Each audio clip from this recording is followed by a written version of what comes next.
écoutant. Cet homme était intègre, il était droit, il craignait Dieu. Oui, la crise ivoirienne en Côte d'Ivoire n'est que... ce n'est que vraiment une représentation de la grande monarchie européenne sur le continent africain. Parce que nous n'arrivons pas à comprendre comment ils s'acharnent sur ce pays. Un pays africain, bien sûr. C'est un pays que nous tous nous aimons et je ne vois pas pourquoi est-ce qu'ils vont s'acharner sur ce pays. Il y a eu les élections en Haïti, mais jusqu'à aujourd'hui, aucune information. Il y a eu les élections tout récemment au Burkina Faso, mais il n'y a pas un si grand acharnement à cela. Qu'est-ce qu'ils veulent? C'est les biens de la Côte d'Ivoire qu'ils veulent discuter ou bien ils veulent réellement mettre de l'ordre en Côte d'Ivoire. S'ils veulent réellement mettre de l'ordre en Côte d'Ivoire, qu'ils cessent de prendre le peuple ivoirien en otage. Ce qui est fait est déjà fait. On ne peut plus rien recommencer. La Constitution a déjà déclaré M. Gbagbo président. Alors ce qu'il faut faire actuellement, c'est mettre la paix en Côte d'Ivoire. S'il vous arrive un malheur, glorifiez Dieu. Nous avons été malheureux en tant qu'Africains de constater que cette communauté internationale couvre chez nous, en Afrique, des Africains capables d'endosser une si mauvaise cause. Parce que quand on a suivi un peu tout le processus pour nous en tenir qu'à la période électorale qui a mené à la victoire de Laurent Gbagbo, on ne comprend pas, quand on a un peu de bon sens, comment il se trouve des Africains disposant de tout leur bon sens, disposant de toute leur intelligence pour prétendre que quelqu'un d'autre a gagné cette élection. Et donc à ce deuxième niveau, c'est surtout la tristesse qui nous habite. La situation aujourd'hui en Côte d'Ivoire est en fait le prolongement de la lutte des peuples africains pour rester ou redevenir maîtres de leur destin. Et nous avons eu l'occasion déjà depuis le début de la crise en 2002 de l'écrire, de dire que ce qui se passe en Côte d'Ivoire dépasse de loin les frontières géographiques de ce pays et que cela intéresse tous les Africains, puisque nous savons que dans les années 60, ce qu'on a appelé les indépendances africaines, nous avons toujours mis ça entre guillemets, parce que nous estimons que ces indépendances étaient biaisées et que le colonisateur était sorti par la porte pour rentrer par la fenêtre. Et donc que ces indépendances demandaient à être raffermies et à être consolidées. Et donc, ce qui s'est passé en 2002 en Côte d'Ivoire n'est que le prolongement de cette lutte-là, parce que pour une fois, comme nous avons eu l'occasion de le dire dans d'autres occasions, pour une fois, le peuple ivoirien avait quelqu'un pour plaider sa cause. Et en fait, c'est là le nœud du problème. C'est là le problème réel. Parce que Laurent Gbagbo, depuis qu'il a été élu président de la République, ne s'est pas attaqué aux intérêts étrangers, en particulier aux intérêts français en Côte d'Ivoire. Mais ce que nous avons compris, c'est qu'il a dit, à partir d'aujourd'hui, le peuple ivoirien aura un mot à dire sur la façon dont on gère ses biens. Et c'est là le problème. Et l'ancienne puissance colonisatrice n'accepte pas que dans son précaré, quelqu'un d'autre qu'elle décide de ce qu'on doit y faire. Et c'est là où il y a eu le choc entre la volonté du peuple ivoirien qui, pour une fois, avait maintenant quelqu'un qui osait défendre ses intérêts et puis les intérêts étrangers en Côte d'Ivoire. Parce que comme Job, il vous le rendra, mais il vous rendra le double de ce que vous aurez perdu. Le président Gbagbo a proposé déjà de recompter. Il a proposé de faire une commission. Donc, je pense qu'il faut que cette commission se mette en place et qu'on recompte les voix. c'est beaucoup plus facile de recompter les voix que de rentrer dans le processus de refaire une élection. Et d'autre part, je ne pense pas qu'il soit nécessaire de faire un troisième tour, parce qu'il y a eu des élections qui se sont passées normalement, il y a eu un deuxième tour, il y a des résultats qui ont été proclamés et je pense que ces résultats-là restent valables pour la Côte d'Ivoire. C'est une question de souveraineté, c'est une question de dignité pour les Africains et puis c'est une question de vérité également et de justice. Donc moi je pense qu'il ne faut pas de troisième tour, la CEDEAO, elle s'en mêle un peu les pédales, peut-être qu'elle ne sait pas trop comment se dépêtrer de la situation dans laquelle on l'a mise dos à dos avec l'Union africaine. Parce que là, il faut passer par les Noirs pour qu'ils se rentrent dedans, qu'ils se débrouillent à comment faire pour aller casser la gueule aux autres Noirs. Comme ça, ce ne sera pas les commanditaires vrais qui auront fait le sale boulot, mais c'est les Africains qui se seront étripés entre eux. Moi, je ne pense pas qu'il faut un troisième tour, qu'il faille un troisième tour. Je pense, en clair, il faut que c'est-à-dire la proposition de recompter, de faire une commission pour recompter les voix. Elle est là, on ne peut pas revenir sur la décision quand même de la Cour constitutionnelle, c'est une aberration. On ne peut pas refaire ça. Ça a été fait. Laurent Gbagbo est le président élu de la Côte d'Ivoire. Il n'y a pas à revenir dessus, c'est tout. Cet homme était intègre, il était droit, et il craignait Dieu. Je pense que la Côte d'Ivoire, c'est un pays indépendant. Je ne vois pas un président qui doit rester dans un hôtel pour dire qu'il est le président de la République. Je demande à tous les Ivoiriens de soutenir Laurent Gbagbo, c'est le président. Et c'est ça qu'on vient en Afrique. Dieu permet parfois le mal pour grandir son nom. Béni soit-il. À Côte d'Ivoire, moi je soutiens Gbagbo parce que Gbagbo meurt pour les Ivoiriens alors que Alassane Ouattara lui meurt pour les Français.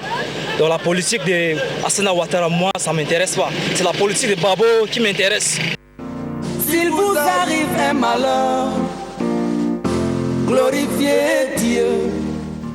Mon appréciation, c'est de demander aux dirigeants européens de laisser les Africains gérer les problèmes, surtout les Français. La Côte d'Ivoire, ce n'est pas un petit pays, c'est un pays qui peut bien se gouverner. Il faut que les Français cessent de se mêler dans les problèmes des gens. Parce que comme Job, il vous le rendra, mais il vous rendra le double de ce que vous aurez perdu. Moi, je veux la paix en Côte d'Ivoire, mais ce que je suis en train de voir qui se passe en Côte d'Ivoire, je suis en train de voir que les Africains, les frères Ouattara et l'autre, Gbagbo, ce sont des frères, ce sont les mêmes gens des mêmes pays qui sont en train de bagarrer. Et ça ne me plaît pas. Ce que je souhaite là-bas, c'est la paix. Et je ne souhaiterais pas que Ouattara, avec les griffes qui sont là, même sans être au pouvoir, je ne souhaiterais pas qu'il prenne le pouvoir parce qu'il a déjà commencé à sortir les griffes sans être au pouvoir. Donc, même s'il prend le pouvoir, il n'aura pas la paix à Côte d'Ivoire. Je souhaiterais que Gbagbo reste là-bas, franchement.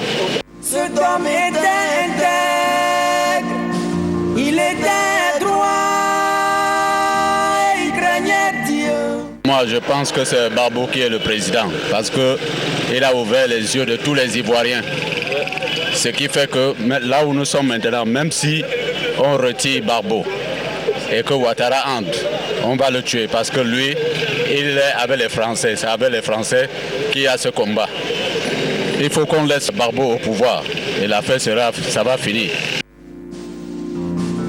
Dieu permet parfois le mal pour grandir son nom. Béni soit-il.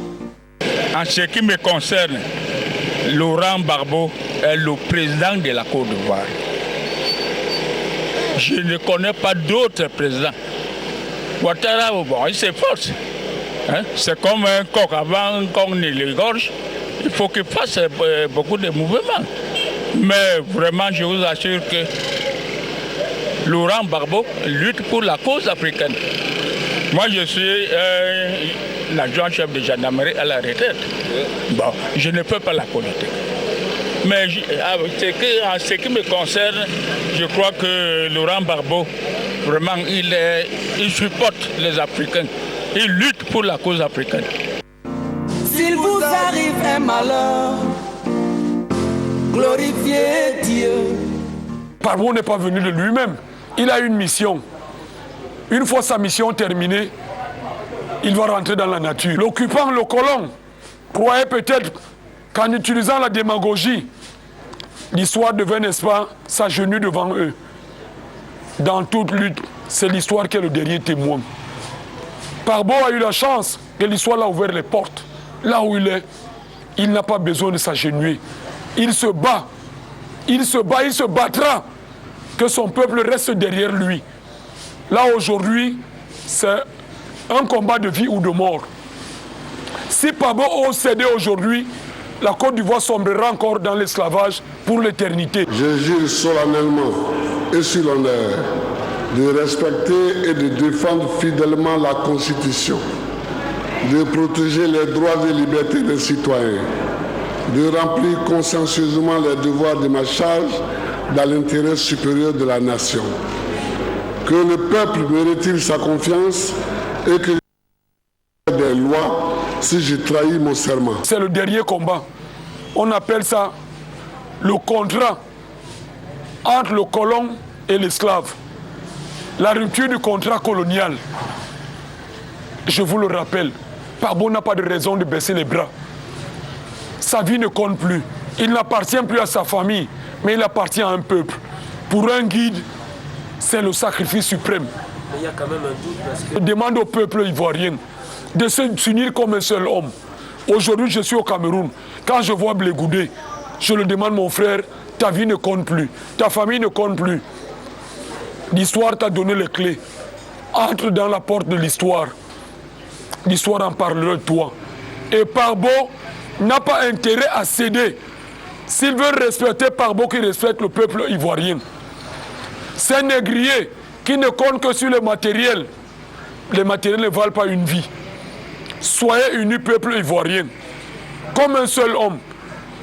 Je vous le rappelle, la liberté ne se négocie pas.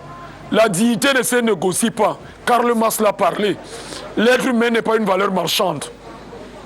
C'est un don de Dieu. Et ce don, on le défend jalousement. Même au prix de sa vie.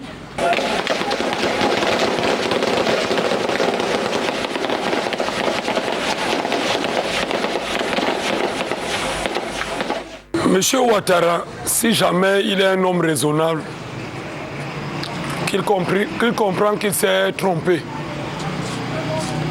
C'est une marionnette. Il a même perdu son éthique d'intellectuel. Quand on parle d'économiste, j'ai vu Nicéphore Soglo au Bénin. On l'a accueilli comme un ange. À la dernière minute, il a mis le peuple dans la boue. On est allé appeler Mathieu Kérékou pour qu'il revienne en force.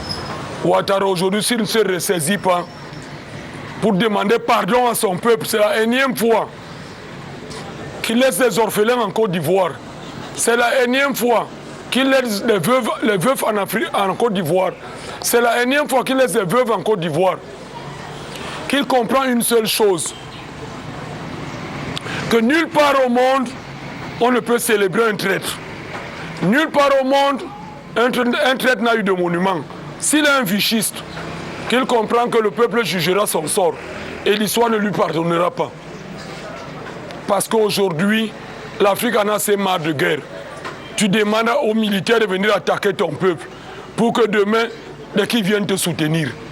Tu demandes à ton peuple de se rallier dans le désordre pour qu'après le désordre, qu'ils viennent manger le désordre. Est-ce que c'est possible? Mais lui, ses propres enfants se trouvent en Occident. Quand il est dans ces villes mortes, qu'il amène sa femme et ses enfants, il se met en première ligne. Il se moque de qui? De lui-même ou du peuple? Qu'il essaye de voir à côté. Quel a été le sort de Savimbi? Ceux qui ont collaboré contre lui, le MPLA. Ici au Cameroun, on a des traîtres qui continuent à nous malmener, à nous piétiner, mais ils savent qu'au carrefour de l'histoire, nous aurons raison. Que Ouattara, je te porte des conseils en tant qu'un grand frère et père.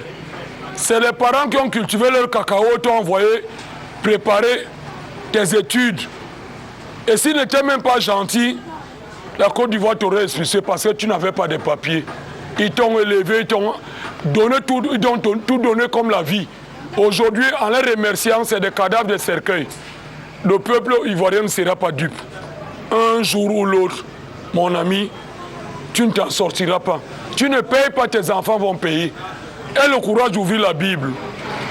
Le karma, c'est 4 générations. Moi, je vois des Ivoiriens de temps en temps prier. Tu crois que prier en ta faveur? Monsieur Ouattara, tu n'auras pas de chance. Parbo t'a accepté. Et en tant qu'un perdu, parce que même au Burkina, tu n'as rien laissé au Burkina. Et si tu veux discuter le poste, Blaise Compaoré, tu es Sankara. Va là-bas, tu es économiste.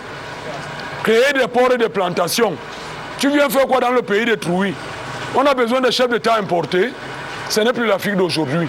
On n'importe plus de chefs d'État. C'est le peuple qui juge avec sa souveraineté. Quand on te dit non, tu acceptes non. Tu renies la Cour constitutionnelle.